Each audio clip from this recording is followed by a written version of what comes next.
તારીખ 6/1/2003 બારડોલીની એન્જિનિયરિંગ કોલેજમાં વિવિધ શાખાઓના ઉદ્ઘાટન કરતી વખતે સ્વામી સચ્ચિદાનંદ પરમહંસ ભક્તિ નિકેતન આશ્રમ પેટલાદ દંતાલીવાળાએ કરેલું પ્રવચન.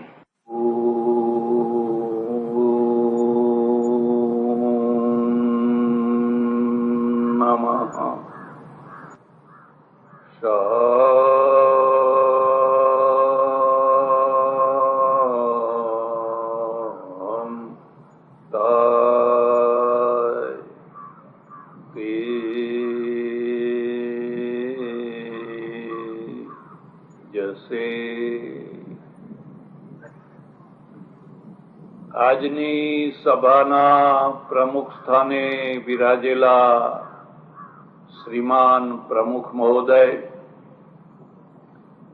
સરદાર વલ્લભભાઈ પટેલ એજ્યુકેશન સોસાયટી ઇસરોલીના પ્રમુખ શ્રી, ઉપપ્રમુખ શ્રી, મંત્રી શ્રી અને બીજા બધા એમના સહયોગી ભાઈઓ, આ સંસ્થામાં મન મૂકીને જેમણે બહુ મોટા દાન આપ્યા છે એવા બધા જ દાતાશ્રીઓ, સજ્જનો અને બહેનો, પ્રજાને 5 ભાગમાં વહેંચી શકાય. એક પ્રજા સૂતેલી છે, એક બેઠેલી છે, એક ઉભેલી છે, એક ચાલતી છે અને એક દોડતી છે. આ 5 પ્રજામાં આપણે ક્યાં છીએ એનો આપણે વિચાર કરવાનો છે. શું એ કુદરતની વ્યવસ્થા છે ને બહુ મંગળમય વ્યવસ્થા છે, જેને ઊંઘ જ નથી આવતી એના જેવો દુનિયામાં બીજો કોઈ દુઃખી માણસ નથી. એવા કેટલાય માણસો છે જેમને આખી રાત 2 મિનિટ માટે પણ ઊંઘ નથી આવતી અને બહુ દુઃખી હોય છે, ગોળીઓ લઈને પણ દુઃખી હોય છે. જેને ભૂખ નથી લાગતી એ અડધો દુઃખી છે,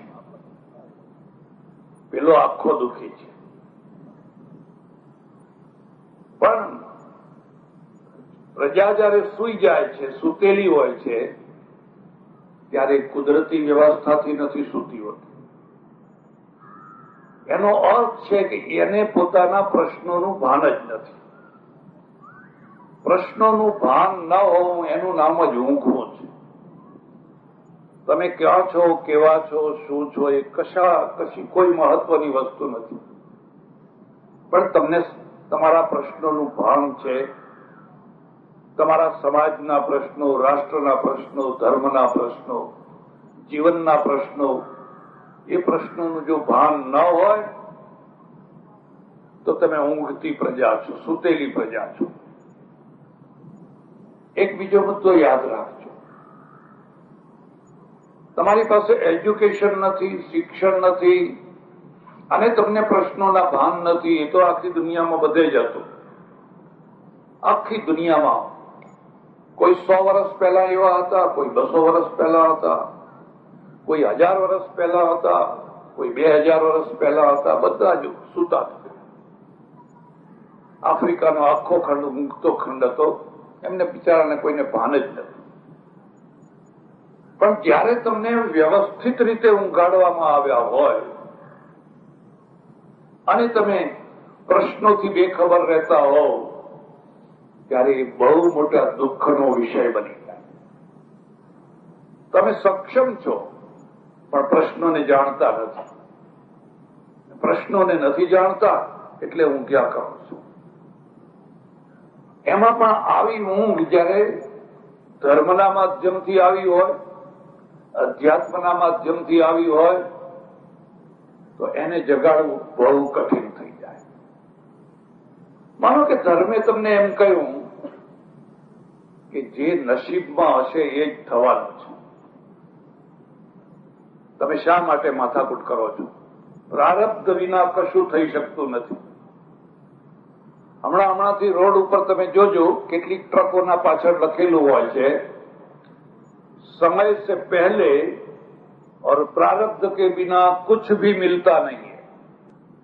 બસ પ્રજાને સુવાડી દો.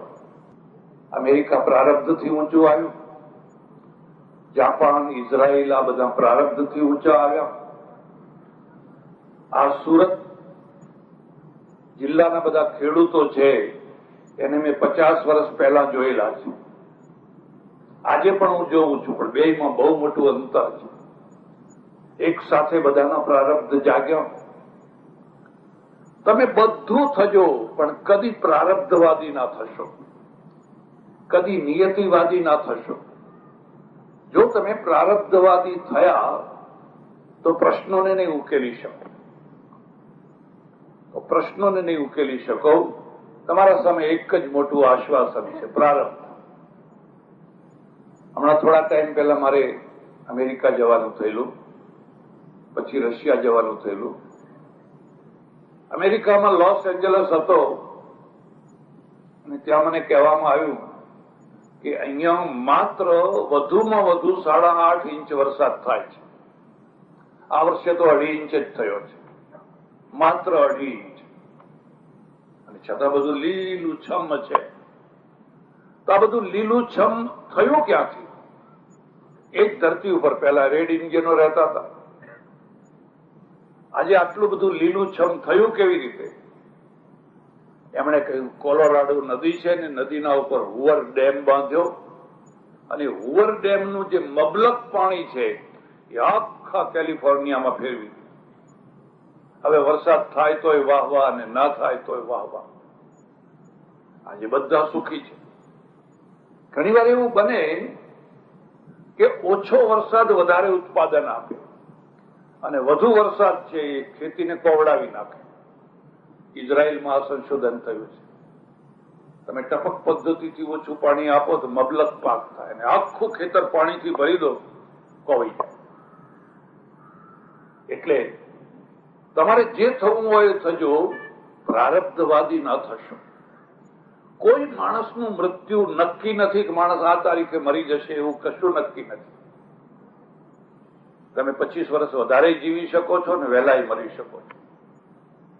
જો આપણે ટીબી ઉપર, પ્લેગ ઉપર, કોલેરા ઉપર, શીતળા ઉપર, આ બધા ઉપર કંટ્રોલ ના કર્યો તો માણસ તો માખીની માફક મર્યા કર્યા હોત. પણ આજે જોઈએ છે કે આપણી પાસે માણસો બહુ મરતા નથી, જન્મે છે ઘણા. એટલે પ્રારબ્ધવાદી ના થશો, ઈશ્વરવાદી થજો, પ્રારબ્ધવાદી ન થશો. અમારે તો એવું કહ્યું છે કે જયારે કોઈ પગે લાગવા આવે તો શતાયુ ભવ, તું 100 વર્ષનો થા. હવે જો એનું લખેલું જ હોય તો પછી 100 વર્ષનો થશે કેવી રીતે? 100 વર્ષનો થા એનો અર્થ એ છે કે તું એવું સંયમી જીવન જીવ, એવું વ્યવસ્થિત જીવન જીવ કે તું લાંબો સમય જીવી શકે, વહેલો મરે. એટલે ધર્મના નામે જો પ્રજાને ઊંઘાડવામાં આવે, અધ્યાત્મના નામે ઊંઘાડવામાં આવે તો એ પ્રજાને બેઠી કરવી બહુ અઘરું કામ થાય. ભારતમાં એવું જ થયું અને એવું થયું એટલે પ્રજા ગુલામ થઈ. કારણ કે જગાડનારા નતા, ઊંઘાડનારા ઘણા હતા. જયારે આપણી પાસે ઘડિયાળો નથી ત્યારે ગામે ગામ અમુક મોહલ્લાઓમાં કુકડા રહેતા અને કુકડાઓનું કામ પરોળીએ કુકડે કૂક કરવાનું. અને કુકડા જયારે પરોળીએ કુકડે કૂક કરે એટલે લોકોને ખ્યાલ આવે કે હવે ઉઠવાનો ટાઈમ થયો. ધર્મગુરુ કુકડાનું કામ કરે છે અને ધર્મગુરુ કુકડાનું એ રીતે કામ કરે કે પ્રજાને જગાડે. જાગો, જાગો, તમારા પ્રશ્નોને સમજો. પછી એ રાષ્ટ્રીય પ્રશ્નો હોય, ધાર્મિક પ્રશ્નો હોય, સામાજિક પ્રશ્નો હોય, આર્થિક પ્રશ્નો હોય, શૈક્ષણિક પ્રશ્નો હોય, જીવનના કોઈ પણ ક્ષેત્રના પ્રશ્નો હોય, એને જગાડવાના છે. માણસ જાગે તો સમજે, નહીં તો સમજી ન શકે. ગઈ રાત્રે હું આહવામાં હતો અને આહવામાં ગેલુભાઈ નાયક મારી સાથે આવ્યા. એમણે બધી જૂના ડાંગની બધી વાતો કરી. 5 રાજાઓ હતા, બીજા એના ઉપરાજાઓ હતા, અને એ જમાનામાં કેવી વાતો હતી એ બધી વાતો કરી. અને મને એમ થયું આટલી હદે આ પ્રદેશ પછાત હતો, આટલી હદે. એક માણસ ભણેલો નહીં, માત્ર ડાંગની જ વાત નહીં. તમે જો ઈડર જાઓ તો ઈડરનો રાજા ભણેલો નતો, એટલે સહી કરવા એટલે પહાડ દોરે એટલે એની સહી થાય, પહાડનું ચિત્ર દોરે. એક બીજો રાજપૂત રાજા હતો, એ ધનુષબાણનું ચિત્ર દોરે. એને લિપિ આવડતી નથી, લખતા વાંચતા નતું આવડતું. હવે આવા માણસો છે, આવા માણસો રાજ્યને ન ટકાવી શકે. અભણ ભોગવે રાજ, એ ત્રણેય પરને કાજ. આગળની લીટી નહીં બોલું, તમારી ઈચ્છા હોય તો બોલું પછી. બોલો બોલું ત્યારે. બુઢો પરણે બાળકી,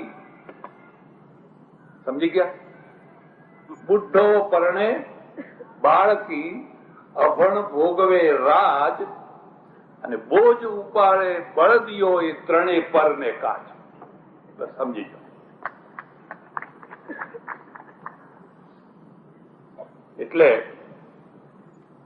એમાંથી જગાડવા એ બહુ મહત્વનું કામ હતું. આપણા ભાગ્ય જાગ્યા. પેરેલર એક જગાડનારો વર્ગ ઉભો થયો. પેરેલર. હું તમને એ પણ કહું કે જગાડનારા વર્ગમાં ને ઊંઘાડનારા વર્ગનો ભેદ સમજવો જોઈએ. હું સમજુ છું ત્યાં સુધી સૌથી પહેલા જે જગાડવાનું કામ શરૂ કર્યું કબીર સાહેબે કર્યું. કબીરે કઈ ધોકા માર્યા છે, કઈ ધોકા માર્યા. કારણ કે બૂમ પાડવાથી કોઈ જાગવા જ તૈયાર નતો. પ્રજા એટલી ગાઢ નિદ્રામાં સૂતેલી કે એમણે તો ધોકા શીખવા માંડ્યા છે. ધાર્મિક ક્ષેત્ર હોય, સામાજિક ક્ષેત્ર હોય, ફલાણું ક્ષેત્ર હોય, એક ક્ષેત્ર. અને એમાંથી પ્રજા થોડીક જાગી ના જાગી એવું પણ નહીં. પણ પછી આ ઉત્તરવર્તી લોકોએ પાછી ઊંઘાડવા માંડી, ફરીથી ઊંઘાડવા માંડી. ગુરુના પગ ધો, ચરણામૃત લો, આરતી ઉતારો, એમનો હેઠો પ્રસાદ ખાઓ. આ ઊંઘાડવાના ધંધા છે. આ કબીરનું કામ નથી. કબીર ક્યાં અને આ ઊંઘાડનારા ક્યાં? કબીર તો જગાડનારો માણસ છે, નાનકદેવ જગાડનારા છે. અને પરંપરામાં નરસિંહ મહેતા થયા આપણે ત્યાં. નરસિંહ મહેતાએ પણ કઈ બાકી ના રાખ્યું. પણ કોણ માને નરસિંહનું? કોણ માને? નરસિંહને તો ગામ બહાર કાઢેલો, નાક બહાર મૂકેલો. નાગરનો દીકરો થઈ અને ઢેઢવાડે જઈને પ્રસાદ ખાય છે. શરમ નથી આવતી? એને બિચારાને બહાર કાઢ્યો. આજે હું ઘણી વાર નરસિંહ મહેતાની વાત કરું ત્યારે કેટલાક નાગર બ્રાહ્મણો કહે તો અમારો નાગર, એમ કે. મેં કહું હા તમારો, પણ એ જીવતો તો ત્યારે તમે શું કરેલું? તમે મરેલાને પૂજો છો, ભૂતકાળને પૂજો છો. એ જયારે જીવતો તો ત્યારે એની છાતી ઉપર મગ દળવામાં કશું બાકી નતું રાખ્યું. જે જગાડનારા છે એને આપણે સમજી નથી શકતા. દયાનંદ સરસ્વતી થયા. આ માણસે કઈ પથરા ખાધા છે? કેટલી વાર ઝેર પીધા છે? ફરી ફરી ફરી ફરીને કઈ કરતા મારી પ્રજા, મારો દેશ જાગે છે. અને અંતે એમને ઝેર આપીને મારી નાખ્યા. એ જગાડનારા હતા. આપણે ઊંઘાડનારાને ખોળીએ છીએ. અમને કોઈ એવો માણસ મળે થપથપી લગાવી ઉવાડી દે, બેટા સુઈ જાઓ, એ તો ભગવાનનો અવતાર થશે અને બધું સારું થઈ જશે. તું શું કરવાનો હતો? તારી તાકાત કેટલી? તું શેકેલો પાપડ ના ભાગી શકે. માટે ભગવાનનો અવતાર થાય ત્યાં સુધી તું સુઈ જા, રાહ જો, રાહ જો. કેટલા કેટલા નિમિત્તે લોકોને ઊંઘાડવામાં આવે અને પ્રજા ઊંઘી ગઈ. ખરેખર રાજા રામમોહન રાય થયા, મહાત્મા ગાંધી થયા. હું એમ કહું કે સૌથી વધારેમાં વધારે જગાડવાનું કામ કર્યું હોય મહાત્મા ગાંધીજીએ કર્યું છે. એમણે ફરી ફરીને રચનાત્મક રીતે માત્ર ધાર્મિક ક્ષેત્રમાં જ નહીં, આધ્યાત્મિક ક્ષેત્રમાં જ નહીં, જીવનના બધા ક્ષેત્રોમાં એમણે જગાડવાનું કામ કર્યું. અને પ્રજા જાગી ખરી. અને જાગી એટલે એના પરિણામ પણ એને મળ્યા. એના પરિણામ મળ્યા, એને આઝાદી મળી, એ સ્વાવલંબી થઈ, પગ ઉપર ઊભી થતી થઈ, અને અમે એક સ્વતંત્ર પ્રજા છીએ એવું એને પરિણામ મળ્યું. એટલે એક પ્રજા એવી છે જે જયારે જુઓ ત્યારે ઊંઘતી ને ઊંઘતી હોય છે. અને એક કુદરતી ઊંઘે તો ઠીક છે, પણ એને ઊંઘાડવામાં આવે. ખોટું ના લગાડશો. તમે આખી દુનિયાના બધા ભગવાનોને જુઓ, દુનિયાનો કોઈ ભગવાન ઊંઘતો નથી, આપણો જ ભગવાન ઊંઘે છે. આપણો જ ભગવાન એક ઊંઘે છે, અને તે હદ બહારનો ઊંઘે છે. મારે ચંપારણને જવાનું થયેલું, આખી બસ હતી, 50-55 બધા વૈષ્ણવો હતા. તે સાંજ પડવા આવેલી. મેં કહ્યું જાઓ જાઓ જાઓ, જલ્દી દર્શન કરીને આવતા રહો, પછી મંદિર બંધ થઈ જશે. 4, 4:30, 5 તો ભાગ્યે જ થયા હશે ને બધા પાછા આવ્યા. અને કે ભગવાન પોડી ગયા. અરે હજુ તો દિવસે આથમ્યો નથી અને તોય ભગવાન પોડી ગયા. ના કે અહીં વહેલા પોડી જાય છે. અમારે ત્યાં ચાણક્ય વર્ષો પહેલા લખ્યું છે, દિવસ આથમા પહેલા જે ઊંઘે છે અને દિવસ ઉગ્યા પછી જે ઉઠે છે, એ સાક્ષાત વિષ્ણુ હોય તો પણ એના ઘરને લક્ષ્મી છોડી દે છે. કુચૈલિનમ દંતમલોપધારિણમ બહવાશીષમ નિષ્ઠુર ભાષિણં ચ યદિ ચક્રપાણી, એ સાક્ષાત ચક્રપાણી એટલે વિષ્ણુ હોય તો પણ લક્ષ્મી એના ઘરને છોડી દે છે. એમાં સૌથી પહેલા લખ્યું કુચૈલિનમ, જેના કપડા જયારે જુઓ ત્યારે મેલા ગંધાતા, કપડા ધોતો જ નથી, મેલા ને મેલા દાટ જેવા. ભલે તમે સસ્તા પહેરો, થીગડા મારેલા પહેરો, પણ એને ધો, ચોખ્ખા કરીને પહેરો. દંતમલોપધારિણમ, એના દાંત ઉપર બધો મેલ ને મેલ મેલ ચોટેલો છે. દાંતણ જ નથી કરતો, બ્રશ જ નથી કરતો. મારે એકવાર એક સજ્જનના ત્યાં જમવા થયેલું. હું જમવા બેઠેલો, એ સામે જ બેઠેલા, એક બીજા ભાઈ આવીને બેઠેલા. પછી મને બાજુમાં બેઠેલા ભાઈએ મને કહ્યું, આ તો બહુ મોટા તપસ્વી છે. હે, શું તપ કરે છે કે 40 વર્ષથી દાંતણ નથી કરતા. અને પેલા તરત જ 32 બતાવી. મેં કહું ભાઈ બંધ કર, મોઢું બંધ કર, ને તો ઉલટી થશે. Wrong way.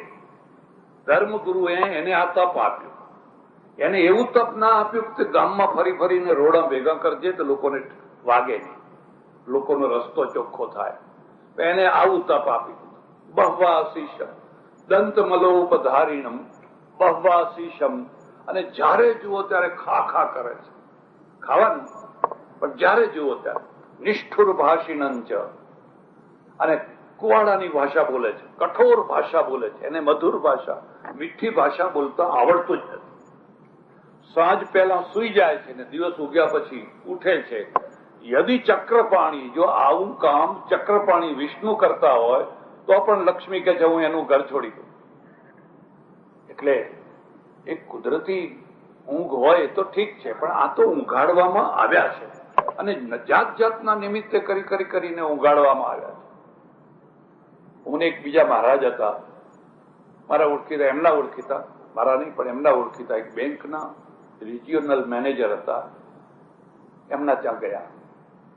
એમને કેન્સર થયેલું, અને કેન્સરમાં એમની તબિયત જોવા ગયા. હું તમને ખાસ ભલામણ કરું છું, લગ્ન પ્રસંગે ના જવું હોય તો ના જજો, તમને રીસ ચડી હોય તો. પણ કોઈ બીમાર હોય, કોઈનું મરણ થયું હોય તો 1000 કામ પડતા મૂકીને પણ જરૂર છે. આ વખતે રીસ ઉતારી નાખવાની, આ વખતે ગુસ્સો ઉતારી નાખવાનો, આ વખતે ઈગો ઉતારી નાખવાનો. તો અમે ગયા. એમને બિચારાને કેન્સર થયેલું અને કંઈક દવા વગેરે ચાલતી હતી. એટલે પેલા બહુ શ્રદ્ધાળુ પેલા મહારાજના ભક્તો હતા, પગે લાગ્યા, આમ તેમ કર્યું બધું. પછી પેલા મહારાજે કહ્યું બધી દવાઓ બંધ કરી દો, બધી દવાઓ બંધ કરી દો. પછી અમે શું કહ્યું, તું ચિંતા ના કર, મારો આશીર્વાદ છે, બધું સારું થઈ જશે, 15 દિવસમાં સારો થઈ જશે. મને નવી લાગી. હું તો કશું બોલ્યો નહીં, પણ મને નવી લાગી.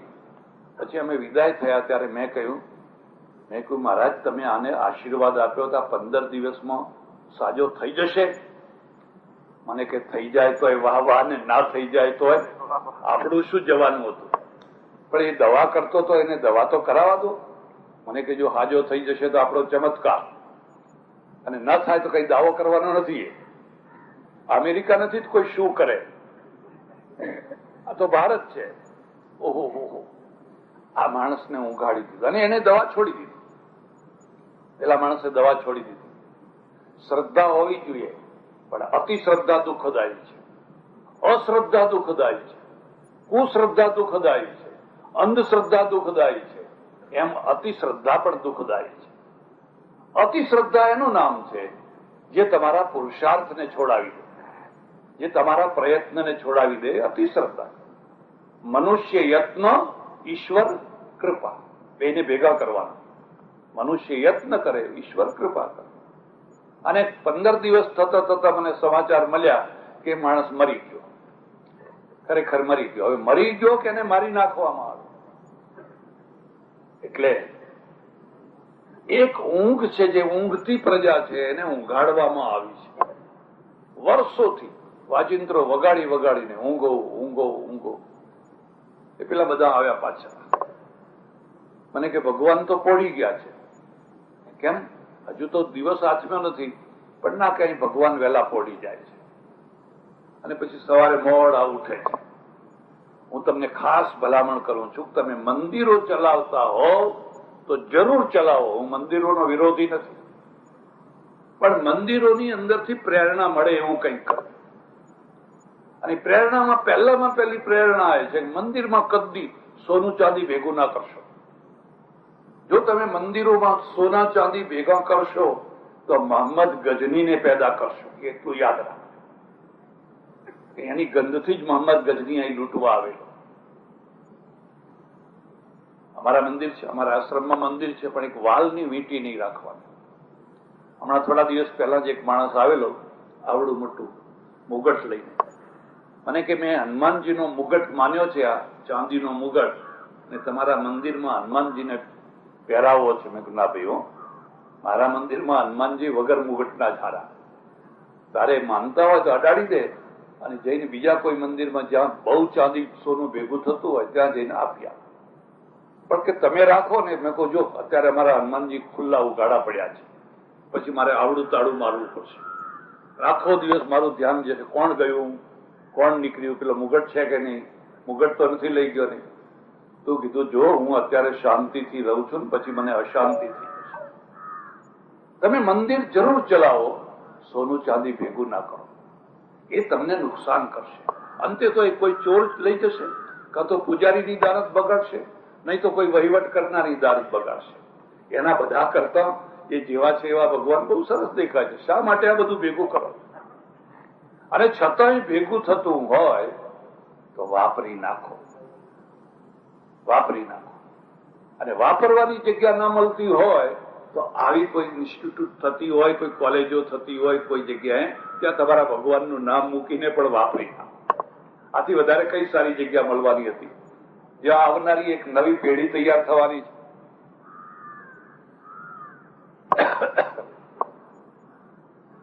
એક પ્રજા બેઠી છે, એ સૂતી નથી, બેઠી થઈ ગઈ છે, પણ ખાટલામાં બેઠી છે. બેઠી છે એનો અર્થ એ છે કે પ્રશ્નોને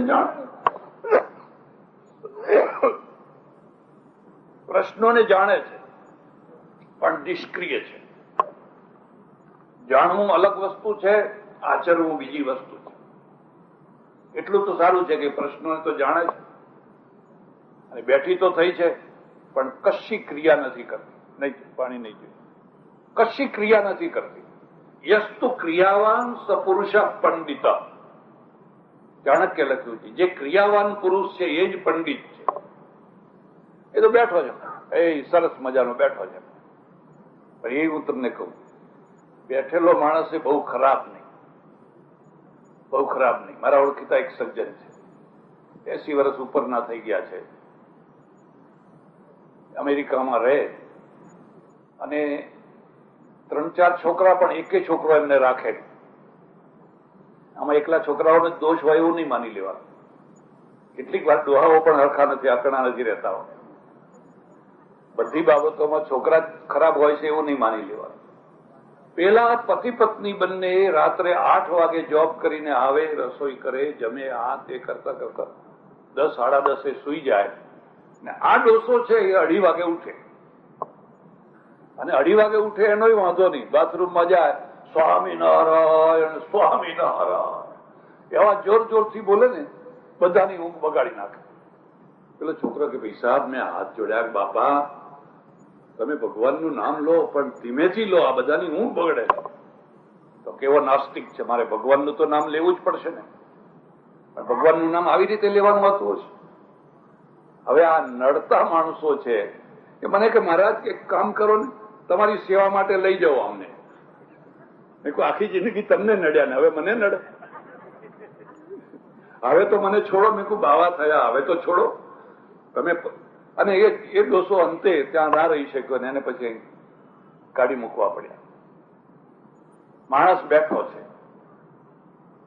અને બેસતા આવડતું નથી, નિષ્ક્રિય થઈ ગયો છે, બિલકુલ નિષ્ક્રિય થઈ ગયો છે. હું કાશીમાં ભણતો ત્યારે અમને એક જ વાત ભણાવવામાં આવતી, પ્રારબ્ધ ભોગવી લો, બસ કશું કરવાનું નથી, કંઈ જ કરવાનું નથી. જે થવાનું છે એ બધું નક્કી જ છે. સિદ્ધપુરમાં વિશ્વ હિન્દુ પરિષદનું બહુ મોટું વિશાળ સંમેલન ભરાવેલું.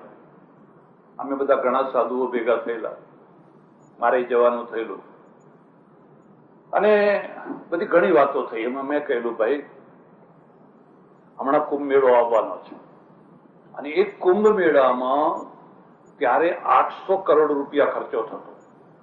અત્યારે તો વધારે થઈ ગયો, કદાચ 2400 ઉપર થતો હશે. 800 કરોડ રૂપિયાનો ખર્ચો થવાનો છે. અને મેં ઘણા કુંભ મેળા કરેલા છે એટલે મને અનુભવ છે. એક એક સાધુને 5-5 વાર જમાડવાનો, કારણ કે એને જમાડવાનું પૂરું કરવાનું છે. અહીં થોડું ખાધું ના ખાધું અહીં દોડે, અહીંથી અહીં દક્ષિણા મળે, અહીં દક્ષિણા મળે, અહીં દક્ષિણા મળે. આ 800 કરોડને આપણે બચાવો. અને ત્યારે બહુ ભયંકર દુષ્કાળ પડેલો. આપણે એમ કરો કે બનાસકાંઠાથી માંડીને ડાંગ સુધીનો આખો પર્વતાળ પ્રદેશ છે એ દુષ્કાળની ચપેટમાં આવ્યો છે. 5 કિલો અનાજમાં ડાયલો ડેવિડ થઈ જાય છે, એ ડાયલામાંથી ડેવિડ થઈ જાય છે. પેલા 5 પકવાન બંધ કરો અને આ જે અનાજ છે એ અનાજ આપણે આ આદિવાસીઓને, ગરીબ માણસોને પહોંચાડીએ. લોકોએ તો ખૂબ તાલીઓ વગાડી, પણ જે ઉપર બેઠેલા એમને કોઈને ગમ્યું નહીં કે આ વચ્ચે ક્યાંથી આવી ગયો. ઘણા લોકો મને એમ સમજે કે આ ના હોત તો સારું હતું, આ ક્યાંથી પેદા થયો. હવે કરવું શું, ભગવાને પેદા કરી દીધો, થઈ ગયો. હવે પેલા એમ સમજે કે આના કરતા ના હોત તો સારું હતું. લોકોને ગમી. પેપર વાળાએ મોટું હેડિંગ આપ્યું. પછી અમારી સભા થઈ, ખાલી સાધુઓની સભા થઈ અને મેં કહ્યું આપણા તીર્થો સુધારીએ. તીર્થોમાં લોકોને લૂંટે છે, આ દુષ્કાળનું કામ કરીએ, ફલાણું કામ કરીએ. તો અમારામાં જે એક વૃદ્ધ મોટા હતા એમણે કહ્યું कुछ करने का नहीं है, कुछ भी करने का नहीं है, साधु को, सन्यासी को केवल प्रारब्ध भोग लेने का है. પ્રારબ્ધ એનું બાકી હોય એ ભોગવી લેવાનું એટલે મુક્તિ થઈ જાય. હું માનું છું કે આથી વધારે કોઈ અધ્યાત્મનો ખોટો અર્થ નથી. જો અધ્યાત્મ આવું જ હોય, માણસને નિષ્ક્રિય કરતું હોય, એને પુરુષાર્થથી દૂર ભગાડતું હોય, તો એના કરતા તો 1000 દર્દ જે નાસ્તિક થઈ જવું સારું, કે ઓછામાં ઓછી પ્રશ્ન તો ઉકેલે. અને નવાઈ એ છે કે આ બધું બીજાના માટે હોય છે, જયારે પોતાના ઉપર આવી પડે ત્યારે પાછા નથી હોતા. ઘર સળગતું હોય ને એમાં ફસાઈ ગયા હોય તો ભોગવી લો, તમારું પ્રારબ્ધ તમે ભોગવી લો. શું કામ બચાવવા માટે બૂમો પાડો છો? બચાવો બચાવો બચાવો, શા માટે બૂમો પાડો છો? પોતાનું ભોગવી લો ને. જે હોય માણસ છે ને જગાડવામાં આવ્યો છે, જાગ્યો છે, પણ સુસ્તી નથી ઉડી, એ નિષ્ક્રિય છે. જાગવું અલગ વસ્તુ છે અને એને કર્મમાં પ્રેરિત કરવો એ અલગ વસ્તુ છે. એટલે એક બેઠેલો માણસ છે, પ્રજા બેઠી થઈ ગઈ છે, ચાલો ઠીક છે. એક ત્રીજી કક્ષા છે જેમાં પ્રજા ઉભી થઈ જાય. ખાટલા ઉપરથી નીચે ઉતરીને ઉભી થઈ ગઈ છે પ્રજા. ઉભી થવાનો અર્થ એ છે કે હવે એક કમર કસે છે કે આપણે કંઈક કરવું જોઈએ, કંઈક કરવું જોઈએ, કંઈક કરવું જોઈએ. ઘણા લોકોને તમે જોજો, કંઈક કરવું જોઈએ એવો વિચાર કરવામાં વર્ષો વિતાવી નાખે. એ ઝટ દઈને નિર્ણય નથી લઈ શકતા અને ઝટ દઈને પ્રવૃત્તિ નથી કરી શકતા. આવું એક ગામ હશે અને ગામમાં પટેલોના ઘર અને ગામના વચ્ચે ચબૂતરી ઓટલો, ઓટલા પર બેઠા બેઠા એક જાડા પટેલ બેઠી દડીના દાંતણ કરે. ત્યારે બ્રશ નહીં એટલે દાંતણ કરે. ગામની બધી ભેંસો ત્યાંથી નીકળે સવારે ચરવા માટે, બધી નીકળે. એમાં એક ભેંસના શિંગડા બહુ મોટા, આમ કરીને આમ થયેલા મોટા. ત્યાં પટેલ બેઠા બેઠા રોજ વિચાર કરે કે આ શિંગડા અને મારા શરીરમાં કેટલો ભેદ હશે, મારું શરીર વધારે જાડું કે આનો વ્યાપ વધારે. રોજ આનો આ વિચાર કર્યા કરે. છેવટે એક વાર એમને ખબર નહીં ક્યાંથી કઈ વિચાર આવ્યો તો ઉછળીને કૂદ્યા અને પડ્યા એ શિંગડામાં. અને પેલી ભેંસ છે ને ભડકી અને આમ આમ આમ આમ ઉછાળતી ઉછાળતી ગામ વચ્ચે ભાગી. આખું ગામ પાછળ દોડ્યું, બચાવો બચાવો બચાવો. જેમ તેમ કરીને ભેંસને આંતરી ને એમને બહાર કાઢ્યા. કોઈએ કહ્યું કે તમે પડ્યા તો કઈ વિચાર તો કરવો તો. એમને એમ પડાતું હશે કે 6 મહિનાથી વિચાર કરતો. તમે મને શું શીખવાડવાના હતા? હું 6 મહિનાથી વિચાર કરતો. ઉભા થયા છે, વિચાર કરે છે, પણ આ ભેંસના શિંગડામાં પડવાનું, એમાંથી કોઈ પરિણામ આવવાનું નથી. કારણ કે વિચાર છે ને. એક બીજો મુદ્દો યાદ રાખજો, દીક્ષાનો અર્થ કાન ફૂંકાવા એવો નથી. ભલા થજો, આ બંધ કરજો, બહુ નુકસાન થયું, બહુ નુકસાન થયું. તમને એક ઘરેડમાં નાખી દે, ઘરેડ બહાર નીકળવા જ ના થાય. અને ઘરેડમાં જીવન નથી. ઘાંચીનો બળદ એ ઘરેડમાં કેટલા વર્ષોથી ફરે છે, પણ એ હતો ત્યાં ને ત્યાં જ ઉભો છે. દીક્ષાનો અર્થ થાય છે જેમાંથી દિશા મળે, જીવનની દિશા મળે, સાચી દિશા મળે, એનું નામ દીક્ષા છે. અને એવી દીક્ષા મળે તો બેડો પાર થઈ જાય. પણ ખાલી ઘરેડમાં જ ફર્યા કરો, એનું એક ઊંડાળું ફર્યા કરો. એટલે ઘણા લોકોની પાસે વિચાર શક્તિ હોય પણ દિશા ના હોય, એની એ ઘરેડમાં ફર્યા કરે, વર્ષોથી ફર્યા કરે, જેમાં કોઈ પ્રશ્નનો ઉકેલ નથી કોઈ. એટલે એક માણસ એવો છે, એક પ્રજા એવી છે જે ઊભી થઈ ગઈ છે. એની પાસે વિચાર છે, સમજણ છે, પણ ક્રિયા નથી.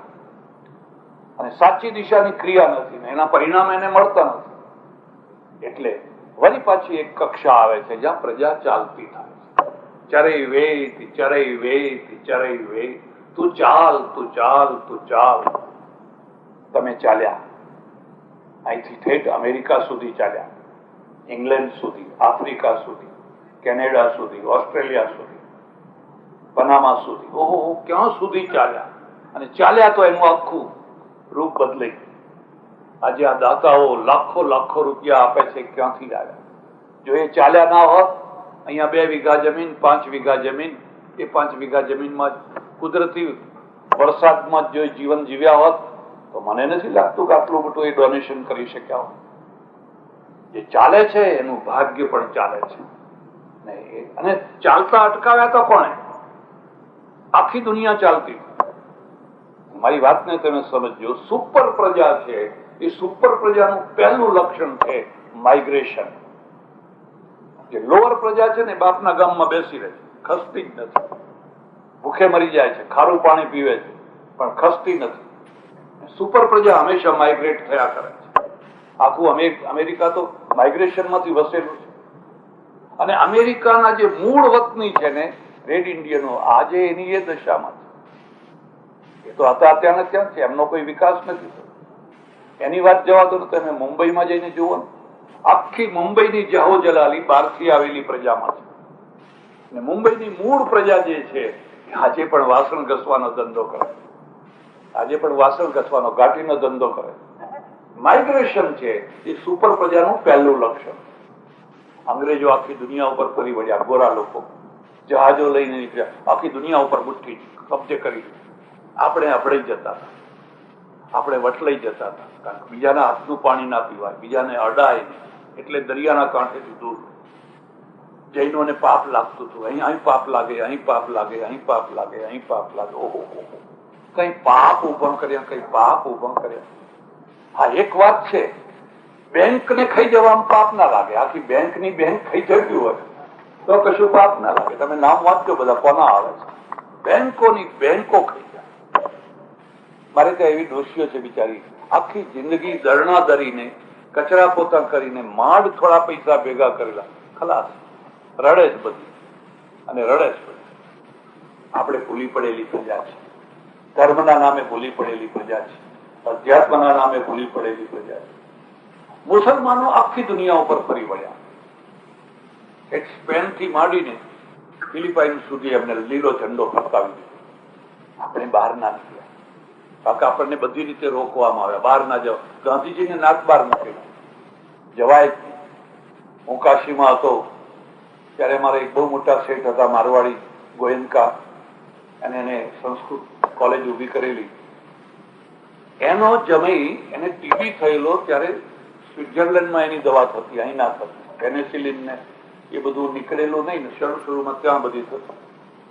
એને કહ્યું ભાઈ તમારી દીકરીને જો વિધવા થતી અટકાવવી હોય તો એને સ્વિટ્ઝરલેન્ડ લઈ જાઓ, ત્યાં દવા થાય છે. નક્કી કરી લઈ જવા. કાશીના બધા પંડિતો ભેગા થયા, ભેગા થઈને પેલા શેઠ પાસે ગયા અને શેઠને સમજાવ્યા કે તમે જો આવી રીતે ધર્મનો નાશ કરશો તો પછી આ ધર્મ રહેશે ક્યાં. અને પંડિત પેલા એમને સમજાવી દીધું આપણે બહાર જવાય નહીં, આ તો ધર્મ છે. હા, અમે બેઠા બેઠા તમારા અનુષ્ઠાન કરીએ છીએ, મહામૃત્યુંજયના જાપ કરશું, ફલાણો હોમ કરશું, ફલાણું કામ કરશું, અને કરતા રહ્યા. પેલો જમાઈ મરી, એને બહાર ના જવા દીધું. કેમ? આપણે સુવાડનારા લોકો પેદા કર્યા, જગાડનારા નહીં, ઊંઘનારા ઊંઘાડનારા. એના પછી મેં બીજો એક પ્રસંગ જોયો, તમને કોઈને ખબર હોય કે ના હોય. જગન્નાથપુરીના શંકરાચાર્ય બહુ મોટા ગણિત અને વેદ મંત્રોના દ્વારા ગણિત બતાવે. એક તરફ કમ્પ્યુટર ને એક તરફ એમનું. ત્યાં અમેરિકામાં આવેલા, અમેરિકામાં એમના ઉપર કેટલી વાર લોકોએ પ્રયોગ કર્યા. એક તરફ કમ્પ્યુટર મૂકો ને એક તરફ ફલાણા મંત્રના દ્વારા આનો આવો ઉકેલ આવે. આખી દુનિયામાં એમનું નામ થયેલું. ભારતી કૃષ્ણ તીર્થ એવું કઈક નામ હતું. હવે કાશીના પંડિતો એને ભેગા થઈ અને નિંદા ઠરાવ પાસ કર્યો કે આ શંકરાચાર્ય જો પરદેશમાં જાય તો આ ધર્મ રહેશે ક્યાં, આ ધર્મનું થશે. જે બાબતમાં એમને અભિનંદન આપવા જોઈએ એની જગ્યાએ તમે એનો નિંદા ઠરાવ પાસ કરો. પ્રજા એમને નથી મળતી હોય, પ્રજાને મૂર્ખતાથી મારી નાખવામાં આવતી હોય, અને એને દૂર કરવા માટે પ્રયત્ન સતત પ્રયત્નો થતા રહેવા. એક પ્રજા ચાલતી છે, ચરઈ વેચ ચરઈ વેચ ચરઈ વેચ. ગાંધીજી આવ્યા, બીજા બધા મહાપુરુષો આવ્યા, અને એમણે કહ્યું કે જો આ આખી પ્રજાને ચાલતી કરવી હોય તો શિક્ષણ વધારો, શિક્ષણ વધારો, બધાને ભણાવો, બધાને ભણવાની સગવડો ઉભી કરો. બધે ભણવાનું શરૂ કર્યું. સયાજીરાવ ગાયકવાડના સ્ટેટમાં, ગોંડલમાં, ભગવતસિંહજીના સ્ટેટમાં, એવા કેટલાક સ્ટેટો હતા. એ લોકોએ બહુ મહેનત કરી અને એની પ્રજા આગળ આવી. તમે જુઓ તો ગોંડલના સ્ટેટની દીકરી હોય તો એસએસસી મેટ્રિક પાસ થયેલી જ હોય, બાજુના સ્ટેટની હોય અંગૂઠા છાપ. પેલી જે અંગૂઠા છાપ રહી છે અને આ જે મેટ્રિક પાસ થઈ છે એ નસીબથી નથી થઈ, રાજ વ્યવસ્થાથી થઈ.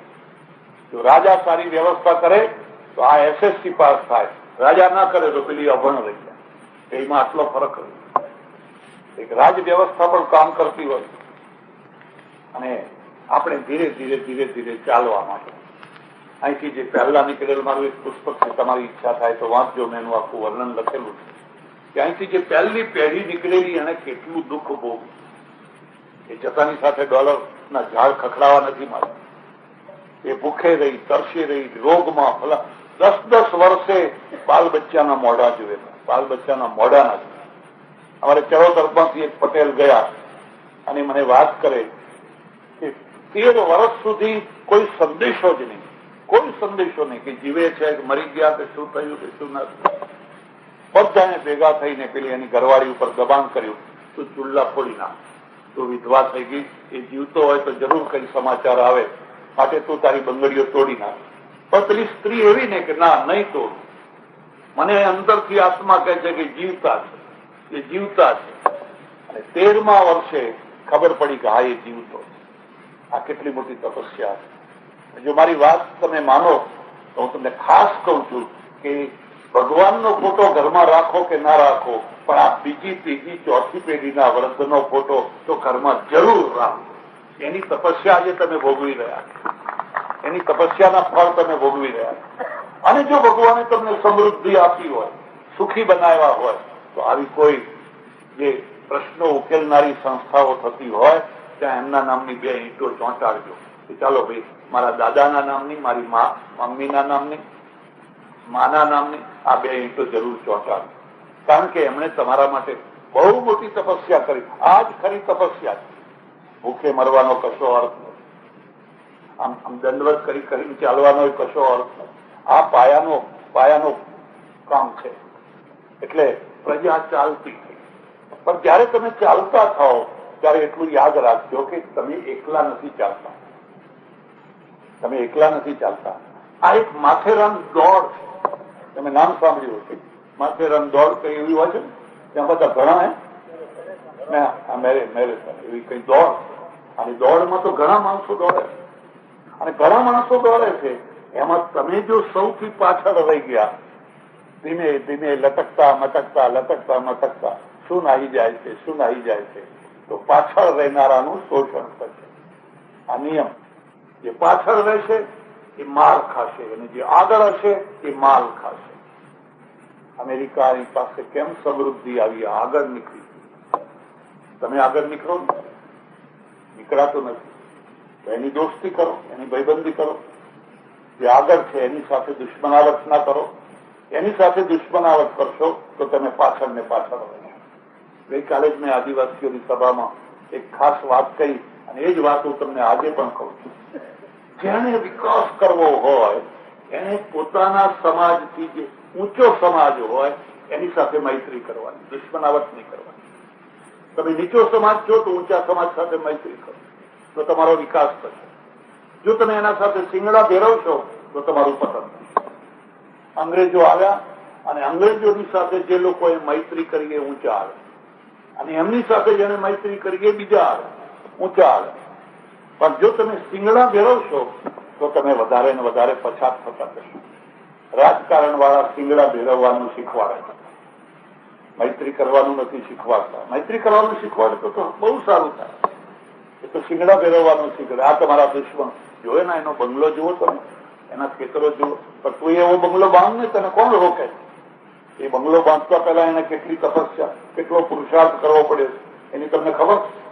તમે મુંબઈ કે કલકત્તા જાઓ તો ત્યાંના સ્થાયી માણસો કહે છે, જો આ ગુજરાતી, આ મારવાડી, આ સિંધી 5 વર્ષ પહેલા આવ્યો હતો, 5 માળનું વાલીશાન મકાન બાંધી દીધું, દોરી લોટો લઈને આવ્યો હતો. પણ તું તો વર્ષોથી અહીં હતો ને, તો તું બાંધને, તને કોણ ના પાડે?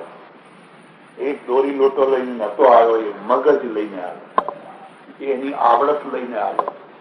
જેની પાસે આવડત હોય છે એ ઇઝરાયલના રણમાં ફૂલ ફેરવી શકે છે.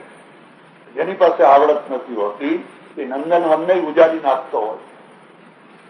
એટલે એ નીચેનો સમાજ છે એ ઉપરના સમાજ સાથે મૈત્રી કરે છે, એમાં ભળતો જાય, ધીરે ધીરે એમાં ભળતો જાય. અને પોતાનાથી નીચો જે સમાજ છે એના પ્રત્યે દયા કરો, એનો તિરસ્કાર ન કરો. એનો તિરસ્કાર કરશો તો બિહારમાં જે વર્ગ સંગ્રહ ચાલી રહ્યો છે એવો વર્ગ સંગ્રહ ઉભો થાય. આપણે વર્ગ સંગ્રહ નથી કરવો, એ નીચેના માણસો પ્રત્યે પણ દયા કરવી. આવો, તમે અમારી સાથે આવો, અમે તમારો હાથ પકડશું, બેયને એકબીજા સાથે મેળવવાના. રાજકારણ છે એ નીચેના માણસોને ઉચકા છે. રશિયામાં આ દશા, મેં જઈને રશિયામાં જોયું, બધું આખું પુસ્તક તમારે વાંચવું હોય તો વાંચજો. રશિયા કે ભંગાર, રશિયા ભંગાર, ભારત કરતા ભોળી દશા. કોઈ ગામડામાં પાકા રસ્તાના, આખું રશિયા ચીરીને અમે યાત્રા કરી. ટ્રાન્સ સાઇબેરિયન રેલવેની અંદર કોઈ ગામમાં પાકા રસ્તા ના મળે, નવું મકાન ના મળે, કાળા મેશ જૂના મકાનો. 70 વર્ષથી કોઈ મકાન જ થતું નથી. કેમ? પૈસો જ નથી. પૈસો હોય તો મકાન થઈ જાય. સ્પર્ધા નથી, બધાના જ કાળા મકાન છે. કોઈ એક બાંધે તો આપણે આગળ બાંધીએ.